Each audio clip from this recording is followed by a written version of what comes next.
அஸ்ஸலாமு அலைக்கும் வரஹ்மத்துல்லாஹி வபரகாத்துஹு. அல்ஹம்துலில்லாஹி ரப்பில் ஆலமீன் வல் ஆகிபத்து லில் முத்தகீன் வஸ்ஸலாத்து வஸ்ஸலாமு அலா சய்யிதினா முஹம்மதின் அஷ்ரஃபில் அன்பியாஇ வல் முர்சலீன் வ அலா ஆலிஹி வஸஹ்பிஹி அஜ்மஈன்.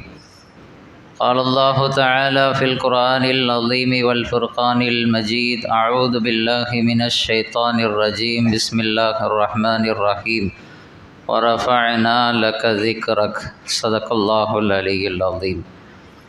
اللهم صل على سيدنا محمد وعلى آل سيدنا محمد طب القلوب ودوائها وعافية الأبدان وشفائها ونور الأبصار وضيائها وعلى آله وصحبه وسلم. அளவற்ற அருளாளன் நிகரற்ற அன்புடையோன் அல்லாஹுவின் திருப்பெயரால் தொடங்குகிறேன். எல்லாம் வல்ல அல்லாஹுவின் அன்பும் அருளும் நம் அனைவரின் மீதும் வந்து சேரட்டுமாக. நபிகள் நாயகம் ரசூலுல்லாஹி ஸல்லல்லாஹு அலைஹி வஸல்லம் அவர்களின் அன்பையும் ஷஃபாஅத்தையும் பெறக்கூடிய நல்லதொரு தௌஃபீக்கை அல்லாஹ் ரப்புல் ஆலமீன் நம் அனைவருக்கும் வழங்கி அருள் புரிவானாக.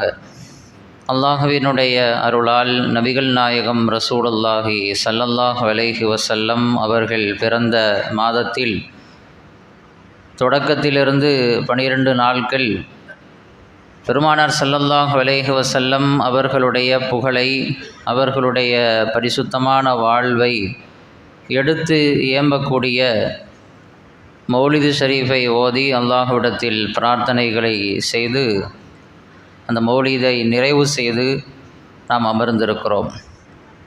நபிகள் நாயகம் ரசூலுல்லாஹி ஸல்லல்லாஹு அலைஹி வஸல்லம் அவர்களுடைய 1500வது மீலாது விழா இன்றைக்கு உலகம் முழுக்க அந்த விழாவை மிக பரிசுத்த இதயத்தோடும் நபிகள் நாயகம் ஸல்லல்லாஹு அலைஹி வஸல்லம் அவர்கள் மீது கொண்டிருக்கிற அன்பை வெளிப்படுத்தும் விதமாகவும் இந்த உலகம் கொண்டாடி கொண்டிருக்கிறது.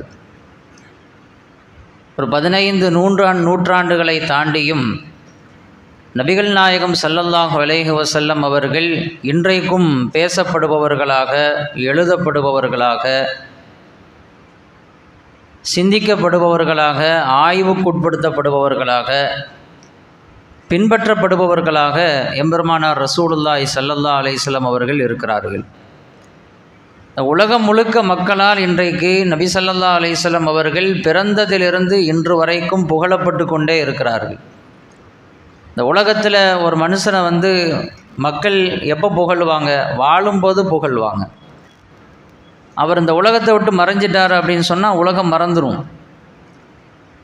ஓரளவுக்கு நல்ல வாழ்க்கை வாழ்ந்திருந்தார் அப்படின்னு சொன்னால் அவர் இறந்த பிறகும் பேசும். ஆனால் கொஞ்ச நாட்கள் பேசும், ஓரிரு வருடங்கள் பேசும்.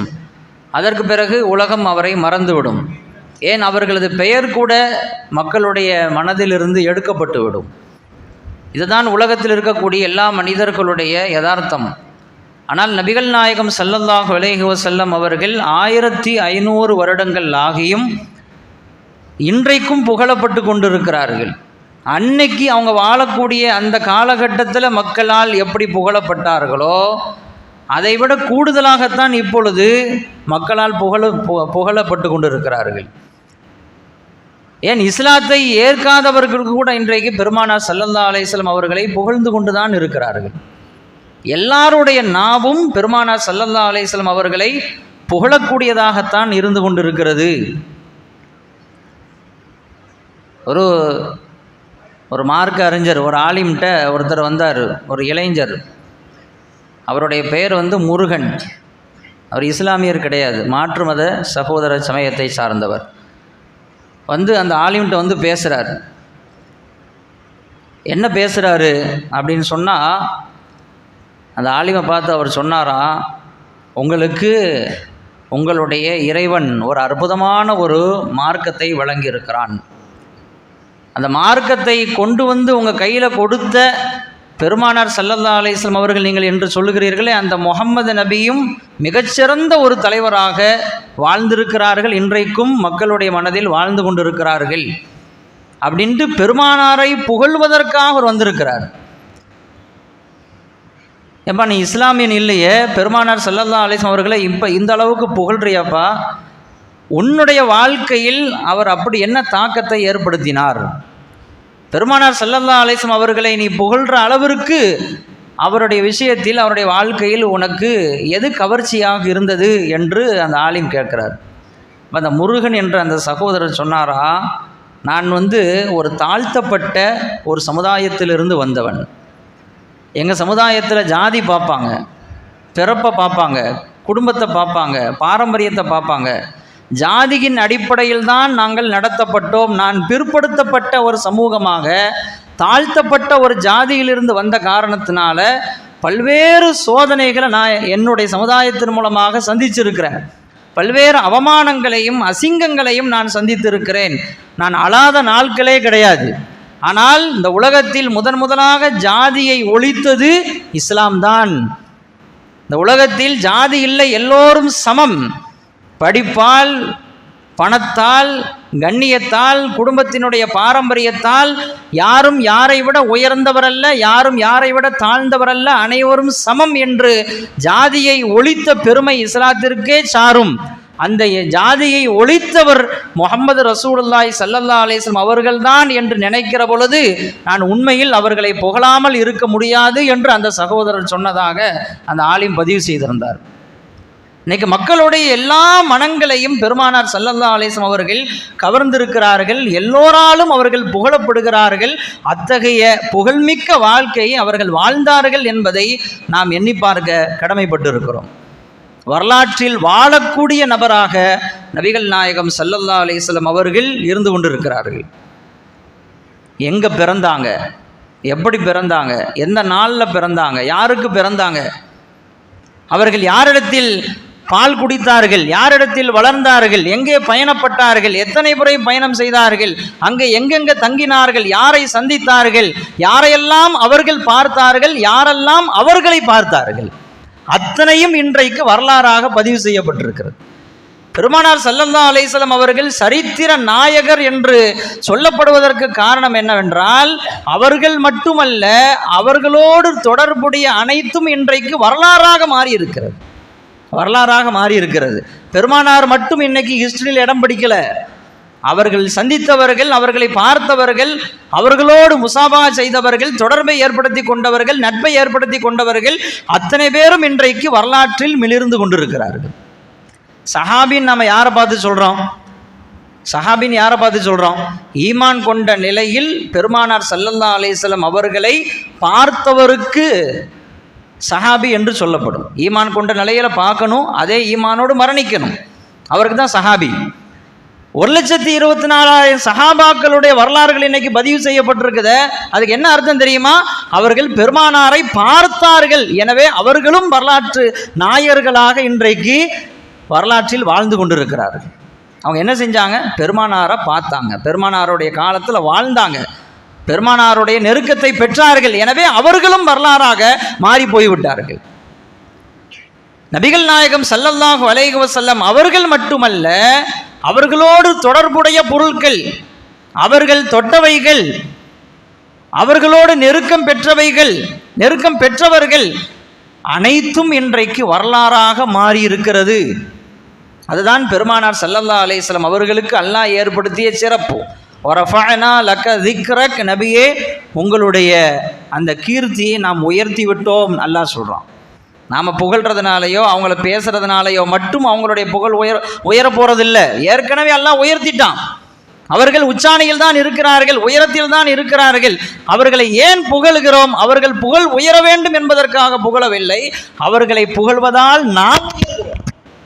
அவர்களை புகழ்வதால் நாம் உயர்கிறோம். எனவே நாம் புகழ்ந்து கொண்டிருக்கிறோம். உலக மக்கள் அனைவரும் புகழ்கிற அளவிற்கு புகழ்மிக்க வாழ்க்கை வாழ்ந்தார்கள். எனவே அவர்கள் இன்றைக்கு புகழப்படுகிறார்கள், சரித்திரத்தில் வாழுகிறார்கள். அவர்களோடு சம்பந்தப்பட்டவை அனைத்தும் இன்றைக்கு சரித்திரத்தில் இடம் பிடித்திருக்கிறது. அதுதான் ஆச்சரியமானது, வியப்பானது. ஸல்லல்லாஹு அலைஹி வஸல்லம் அவர்கள் காலத்தில் காப் இப்னு ஸுஹைர் அப்படின்னு சொல்லி ஒரு நபித்தோழர் இருந்தார். காப் இப்னு ஸுஹைர் நபிகள் நாயகம் ஸல்லல்லாஹு அலைஹி வஸல்லம் அவர்களை புகழ்ந்து கவி பாடியவர்களில் பிரசித்தி பெற்ற ஒரு சஹாபி, பெருமானாருடைய தனிப்பெரும் துவாவை பெற்றவர். ஆரம்பத்தில் இஸ்லாத்தை ஏற்றுக்கிறதுக்கு முன்னால் பெருமானார் ஸல்லல்லாஹு அலைஹி வஸல்லம் அவர்களை இகழ்ந்து பாடிக்கொண்டிருந்தார். இஸ்லாத்தை ஏற்றுக்கிட்ட பிறகு அல்லாஹு தஆலா எப்படி மாற்றிட்டான்? இகழ்ந்த நாவை புகழக்கூடிய நாவாக மாற்றிட்டான். பெருமானார் ஸல்லல்லாஹு அலைஹி வஸல்லம் அவர்களை புகழக்கூடியவர்களாக மாறிவிட்டார்கள். பெருமானார் ஸல்லல்லாஹு அலைஹி வஸல்லம் அவர்களை புகழ்ந்து பாடிக்கொண்டிருந்த ஒரு நேரத்தில் தான் ஸல்லல்லாஹு அலைஹி வஸல்லம் அவர்கள் தன்னுடைய மேனையில் அணிந்திருந்த ஒரு போர்வை எடுத்து அவங்களுக்கு கொடுத்தாங்க, அன்பளிப்பாக கொடுத்தாங்க. புர்தா அப்படின்ட்டு போர்வைக்கு அரபியில் பெயர். அந்த போர்வை எடுத்து கஅப் இப்னு ஸுஹைர் ரலியல்லாஹு தஆலா அன்ஹு அவர்களுக்கு அன்பளிப்பாக கொடுத்தாங்க. அதை வாங்கி பத்திரமா வச்சுக்கிட்டாங்க.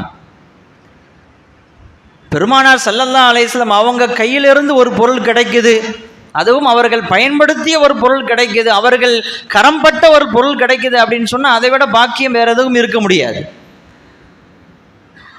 பெருமானார் ஸல்லல்லாஹு அலைஹி வஸல்லம் அவர்கள் மேனையில் அணிந்திருந்த ஒரு போர்வை கிடைச்ச உடனே அவருக்கு அளவிலா சந்தோஷம், அதை வச்சு கொண்டாடினார். இதை மற்ற சஹாபாக்கள்லாம் பார்த்து பொறாமப்படுறாங்க. நமக்கு இந்த மாதிரி ஒரு வாய்ப்பு கிடைக்கலையே, நமக்கு இந்த மாதிரி கிடைக்கலையே. சில பேர் அதை வாங்கிறதுக்கு முயற்சியும் பண்ணாங்க. குறிப்பாக முஆவியா ரலியல்லாஹு தஆலா அன்ஹு கஅப் இப்னு ஸுஹைர் ரலியல்லாஹு தஆலா அவங்கள்ட்ட போய், பெருமானார் கையால் உங்களுக்கு கொடுத்த அந்த போர்வை எனக்கு கொடுத்துருங்களேன் அப்படின்னு கேட்டார். ஆனால் முடியாது, நான் எப்படி கொடுப்பேன்? சின்ன சின்ன சஹாபி கூட, சிறு பிராயத்தில் இருக்கக்கூடிய சிறுவர்கள் கூட பெருமானார் கையிலிருந்து ஒரு பொருள் கிடைக்குதுன்னா அதை விட்டு கொடுக்க மாட்டாங்க. அப்படிக்கும் வரலாறுகள், எத்தனையோ வரலாறுகள் இருக்கிறது. கஅப் இப்னு ஸுஹைர் பெருமானாருடைய அந்தஸ்தை, கண்ணியத்தை, உயர்வை விளங்கிய சஹாபி அல்லவா? அவங்க கையால் கிடைச்ச அந்த போர்வை எப்படி அவர் விட்டு கொடுப்பார்? முடியாதுன்ட்டார். நான் எவ்வளோ காசு வேணாலும் தரேன், கொடுத்துருங்க அப்படின்னு முஆவியா கெஞ்சி பார்த்தும் கூட கஅப் இப்னு ஸுஹைர் ரலியல்லாஹு தஆலா அன்ஹு கொடுக்க முடியாதுன்ட்டாங்க. பெருமானாருடைய மேனியில் பட்ட அந்த போர்வை எனக்கு கிடைக்கிறது எவ்வளோ பாக்கியம், அல்லாஹ் எனக்கு கொடுத்துருக்குறான், அதை எப்படி நான் இன்னொருத்தருக்கு விட்டு கொடுப்ப முடியாதுன்ட்டார். அப்படி முடியாதுன்னு சொல்லி ஒரு கட்டத்தில் வஃபாத் ஆகிட்டாங்க கஅப் இப்னு ஸுஹைர் ரலியல்லாஹு தஆலா அன்ஹு. வஃபாத் ஆன பிறகும் முஆவியா ரலியல்லாஹு தஆலா அன்ஹு விடுறதா இல்லை. அவங்க பிள்ளைங்கள்ட்ட போயிட்டாங்க, அவங்க குடும்பத்தார்கிட்ட போயிட்டாங்க. இந்த மாதிரி கஅப் இப்னு ஸுஹைர் அவருக்கு பெருமானார் ஸல்லல்லாஹு அலைஹி வஸல்லம் ஒரு போர்வையை கொடுத்தாங்க, அதை அவர் வச்சுருந்தார். அவர் வாழக்கூடிய காலத்தில் நான் கேட்டு பார்த்தேன், தரலை. எவ்வளோ கெஞ்சி பார்த்தேன், எவ்வளோ வேணாலும் காசு கொடுக்குறேன் அப்படின்னு சொல்லி பார்த்தேன், தரலை. இப்போ உங்கள் கையில் இருக்குது, நீங்களாவது தாங்கலை, எவ்வளோ வேணாலும் தர்றேன் அப்படின்னு சொன்ன உடனே அவங்க தருவதற்கு அவர்கள் சம்மதம் தெரிவித்து விட்டார்கள். முஆவியா ரலியல்லாஹு தஆலா அன்ஹு பெருமானாரால் கஅப் இப்னு ஸுஹைர் ரலியல்லாஹு தஆலா அவர்களுக்கு வழங்கப்பட்ட அந்த போர்வையை 40,000 தீனார் கொடுத்து வாங்கியதாக சரித்திரம் சொல்கிறது. 40,000 தீனார் கொடுத்து வாங்கினாங்க. வாங்கி அவங்க பயன்படுத்தினாங்க. அவங்க காலத்திற்கு பிறகு ஹலீஃபாவாக இருந்த அத்தனை பேரும் அதை பயன்படுத்தினாங்க. குறிப்பாக ஜும்மாவிற்கு, ஈதுக்கு வரும்பொழுது அந்த போர்வை தான் போட்டு வருவாங்களாம். கஅப் இப்னு ஸுஹைர் ரலியல்லாஹு தஆலா அவங்களுக்கு பெருமானார் கொடுத்த அந்த போர்வையை முஆவியா ரலியல்லாஹு தஆலா வாங்கி அவங்க பயன்படுத்தினாங்க. அதுக்கு பிறகு வந்த கலீஃபாக்கள் அதை பயன்படுத்தினாங்க. ஆச்சரியம் என்னவென்றால் இன்றைக்கும் அது பாதுகாக்கப்படுகிறது, துருக்கியில் பாதுகாக்கப்படுவதாக வரலாறு சொல்கிறது. அன்னைக்கு 1500 வருஷத்துக்கு முன்னால் கொடுத்த அந்த போர்வை இன்னைக்கும் பாதுகாப்பு வைக்கப்பட்டிருக்குது. அந்த போர்வைக்கு வரலாறு இருக்கிறது. இப்போ யார் கையில் இருக்குது, அவங்களுக்கு யார் கொடுத்தா, அவங்களுக்கு யார் கொடுத்தா என்று வரலாறு, அதற்கும் வரலாறு இருக்கிறது. ஏனென்றால் பெருமானாரால் தொடர்பை ஏற்படுத்தி கொண்ட ஒரு பொருள், பெருமானாரின் மேனியில் பட்ட ஒரு பொருள் என்பதால் அதற்கும் அல்லாஹ் வரலாற்றை ஏற்படுத்தி விட்டான். ஸல்லல்லாஹு அலைஹி வஸல்லம் அவங்க மேனியிலிருந்து களையப்பட்ட ஒவ்வொன்றும் பரக்கத்தாக பார்க்கப்பட்டது. அவங்களுடைய நகம், அவங்களுடைய இரத்தம், அவங்களுடைய வேர்வை, அவங்களுடைய துணிமணிகள், அவங்களுடைய செருப்பு அனைத்தும் இன்றைக்கு பாதுகாக்கப்படுகிறது. அது பாக்கியமாக கருதப்படுகிறது. அதற்கும் வரலாறு இருக்கிறது. ஸல்லல்லாஹு அலைஹி வஸல்லம் ஒரு தடவை ஹஜ்ஜி செஞ்சாங்க இல்லையா? ஹஜ்ஜி செய்யும் பொழுது ஹஜ்ஜில் முக்கியமான கடமை என்ன? கடைசியில் மொட்டை அடிக்கணுமா இல்லையா? ஹல்கு செய்யணும். இப்போ மொட்டை அடிக்க போகிறாங்க அப்படிங்கிற ஒரு செய்தி வந்த உடனே சஹாபாக்கள் முண்டி அடிச்சுக்கிட்டாங்க. பெருமானாரை சுற்றி அப்படியே சூழ்ந்துக்கிட்டாங்க. ஏன்னா ஸல்லல்லாஹு அலைஹி வஸல்லம் அவங்க தலையிலிருந்து முடி களையப்பட்டு கீழே விழுகிற பொழுது அதை எடுத்து வச்சுக்கணும் அப்படிங்கிற நோக்கத்தில் சஹாபாக்கள் எல்லாம் பெருமானாரை சூழ்ந்து கொண்டார்கள். ஒருத்தருக்கு ஒருத்தர் முண்டி அடிச்சுட்டு போகிறாங்க, எனக்கு கிடைக்கணும் எனக்கு கிடைக்கணும் அப்படின்னு சொல்லி. ஸல்லல்லாஹு அலைஹி வஸல்லம் அவர்கள் தலை முடியை எடுக்கிறார்கள். முதல்ல வலதுபுறத்தை எடுத்தாங்க. எடுத்துட்டு பக்கத்தில் இருந்த ஒரு சஹாபிக்கு கையில் கொடுத்துட்டு, கஸ்ஸிம் பைனன் நாஸ், இதை மக்களுக்கு பங்கு வச்சு கொடுங்க. ஏதோ உணவை பங்கு வச்சு கொடுக்குற மாதிரி, காசை பங்கு வச்சு கொடுக்குற மாதிரி என்ன செஞ்சாங்க, தன்னுடைய தலையிலிருந்து களையப்பட்ட அந்த முடியை எடுத்து இதை மக்களுக்கு பங்கீடு செய்து கொடுத்து விடுங்கள். நாம் நினைக்கிறோம் இந்த மாதிரிலாம் பெருமானாருடைய முடி அதை இதை எடுத்து வச்சிருக்கிறாங்களே அப்படின்னு நினைக்கிறோம். அது காதலுக்குரிய ஒரு விஷயம். பெருமானாரை அவர்கள் எந்த அளவுக்கு நேசித்தார்கள் என்பதற்கான வெளிப்பாடு. ஸல்லல்லாஹு அலைஹி வஸல்லம் அங்கீகரிச்சிருக்காங்கல்ல, அங்கீகரித்து போய் தானே இதை மக்களுக்கு பங்கு வைங்கன்னு சொன்னாங்க. பங்கு வைத்து கொடுக்கப்பட்டது. அதற்கு பிறகு இன்னொரு பகுதி எடுத்தாங்க, அதை இந்த பக்கம் இருக்கக்கூடிய ஒரு சஹாபிட்ட கொடுத்து, இதை நீங்கள் எல்லாத்துக்கும் நீங்கள் பங்கு வச்சு கொடுங்க அப்படின்னு சொல்லி தன்னுடைய தலையில் இருந்து களையப்பட்ட அந்த முடியை பெருமானார் ஸல்லல்லாஹு அலைஹி வஸல்லம் அவர்கள் சஹாபி கையில் கொடுத்து அதை எல்லாருக்கும் பங்கு வச்சு கொடுங்கன்னாங்க. எல்லாருக்கும் பங்கு வைத்து கொடுக்கப்பட்டது. ஹதீஸில் வரலாற்றில் வருது, ஒரு சஹாபிக்கு ஒரு முடி கிடச்சிச்சு, இன்னொரு சஹாபிக்கு 2 முடி கிடச்சிச்சு, சில சஹாபாக்களுக்கு கூடுதலாக சில முடிகள் கிடச்சிது.